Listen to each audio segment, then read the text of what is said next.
পূজনীয় স্বামী গৌরীশ্বরানন্দজি মহারাজ মাকে যেমন দেখেছিতে লিখেছেন, মায়ের লজ্জাশীলতা ছিল অসাধারণ। স্বামীজি মহারাজ, শরৎ মহারাজ, মহাপুরুষ মহারাজ প্রভৃতি সকলকেই মা ছেলে বলতেন, কিন্তু তাদের সামনে ঘোমটা দিতেন আর ঘোমটার ভিতর থেকে আস্তে আস্তে কথা বলতেন। অনেক সময় যোগীন মা বা গোলাপ মা আবার সেটা জোরে বলে দিতেন। শরৎ মহারাজ মাকে প্রণাম করে বারান্দায় এসে অনুযোগের সুরে বলতেন, আমি যেন শ্বশুর।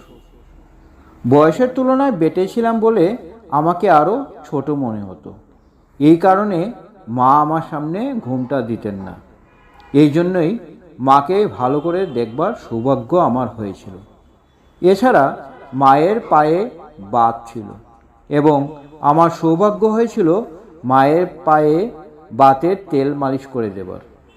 এই মালিশ করবার সময় দেখেছি মায়ের পায়ের তলা অদ্ভুত রকম কোমল এবং হালকা গোলাপি রঙের, অথচ মা কামারপুকুর বা জয়রামবাটি থেকে দক্ষিণেশ্বরে এবং দক্ষিণেশ্বর থেকে কামারপুকুর জয়রামবাটি হেঁটেই যেতেন, আর জীবনে কখনো জুতো বা চটি পরতেন না।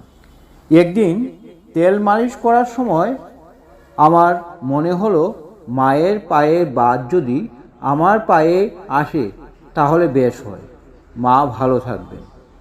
এই ভেবে মায়ের পায়ে হাত রেখে আমার ওই হাতের কুনুইটি আমার পায়ের হাঁটুতে ঠেকাতেই মা আমার দাড়িতে চুমু খেয়ে বললেন, ছি ছি, এসব কি ভাবছো?